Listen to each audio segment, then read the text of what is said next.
স্বামী বিবেকানন্দ 12 জানুয়ারি 1863 খ্রিস্টাব্দে জন্মগ্রহণ করেছিলেন। জন্মনাম ছিলেন নরেন্দ্রনাথ দত্ত। ছিলেন একজন হিন্দু সন্ন্যাসী, দার্শনিক, লেখক, সঙ্গীতজ্ঞ এবং ঊনবিংশ শতাব্দীর ভারতীয় অতীন্দ্রিয়বাদী রামকৃষ্ণ পরমহংসদেবের প্রধান শিষ্য। তার পূর্বাশ্রমের নাম ছিল নরেন্দ্রনাথ দত্ত। তিনি মার্কিন যুক্তরাষ্ট্র ও ইউরোপে হিন্দু ধর্ম তথা ভারতীয় বেদান্ত ও যুগ দর্শনের প্রচারে প্রধান ভূমিকা গ্রহণ করেছিলেন।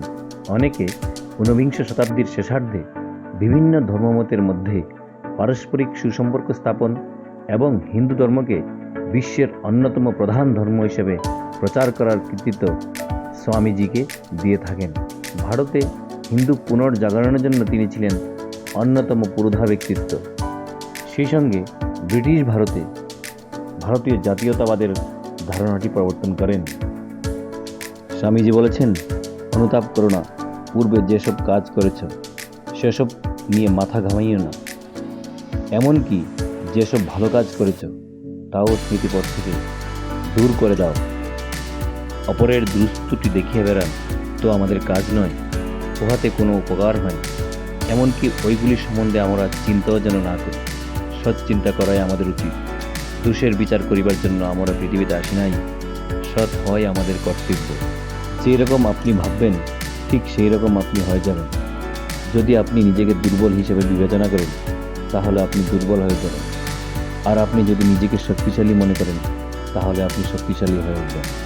স্বামীজি বলেছেন, সেবা করো তৎপরতার সাথে, দান করো নির্লিপ্তভাবে, ভালোবাসো নিঃস্বার্থভাবে, ব্যয় করো বিবেচনার সাথে, তর্ক করো যুক্তির সাথে, কথা বলো সংক্ষেপে।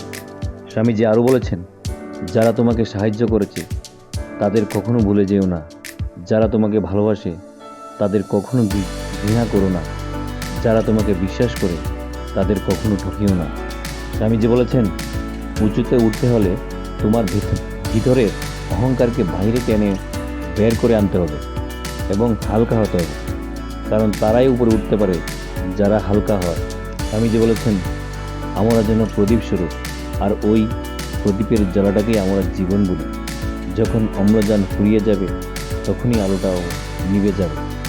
আমরা কেবল প্রদীপটাকে সাফ করে রাখতে পারি। জীবনটা কতগুলি জিনিসের মিশ্রণে উৎপন্ন, সুতরাং জীবন অবশ্যই তার উপাদান কারণগুলিতে লীন হবে। স্বামীজি বলেছেন, তুমি যখন নিজেকে দেহমাত্র বলিয়া ভাবো তখন তুমি বিশ্বজগৎ হইতে বিচ্ছিন্ন। নিজেকে যখন জীব বলিয়া ভাবো তখন তুমি সেই শাশ্বত মহান জাতির একটি কণিকা মাত্র। আর যখন তুমি নিজেকে আত্মা বলিয়া ভাবো তখন তুমিই সব কিছু।